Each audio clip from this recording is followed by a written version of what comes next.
বুড়িগঙ্গার বুকে প্রতিদিন সূর্য ওঠার আগেই শুরু হয় বাবুল মিয়ার সংগ্রাম। হাতে বৈঠা, চোখে জীবনের ক্লান্তি। দীর্ঘ ৪০ বছর ধরে এই নৌকাই তার জীবিকা, এই নদীই তার কর্মস্থল। নদীর স্রোতের সঙ্গে লড়াই করেই তিনি টেনে নিয়েছেন সংসারের ভার। সংসারে আছে ৩ ছেলে, কিন্তু অভাব আর বাস্তবতার চাপে কেউই বাবার এই কঠিন জীবনের কষ্ট ভাগ করে নিতে পারেনি। তাই বয়সের ভার কাঁধে নিয়েও আজও একাই বৈঠা হাতে রিজিকের সন্ধানে নামতে হয় বাবুল মিয়াকে। আমার নাম হইল মোহাম্মদ বাবুল মিয়া।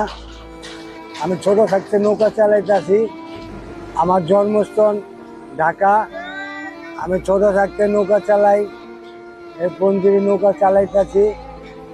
আমার 3টা মেয়ে, 3টা ছেলে আছে।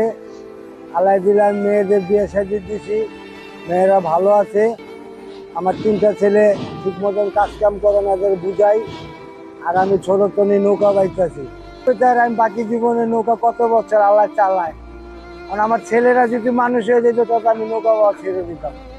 আমার ছেলেরা তো সংসার আমার উপরেই, আর আমি যা কাম করে দিয়ে আমার সংসার চলে।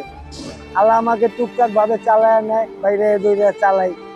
কি করব, আবার অসুখ বিসুখ হলে দেখা গেছে কাজ কাম করতে না পারলে সংসার হয় কাউ মারামারি, হাতাহাতি, গালাগালি, এই আর কি বিদ্যান্ত। এক সময় এই নৌকায় ছিল মানুষের ভরসা, যাত্রী ছিল নিয়মিত, আয়ও ছিল তুলনামূলক খুব ভালো। কিন্তু সময় বদলেছে, নদীতে বেড়েছে ট্রলার আর লঞ্চের সংখ্যা, তৈরি হয়েছে ব্রিজ। ফলে দিন দিন কমছে নৌকার চাহিদা, কমছে আয়। তবুও হাল ছাড়েননি বাবুল মিয়া। নদীর সঙ্গেই লড়াই করাই যেন তার জীবনের নিয়ম। যতদিন শরীরে শক্তি আছে ততদিন বৈঠাই তার সঙ্গী।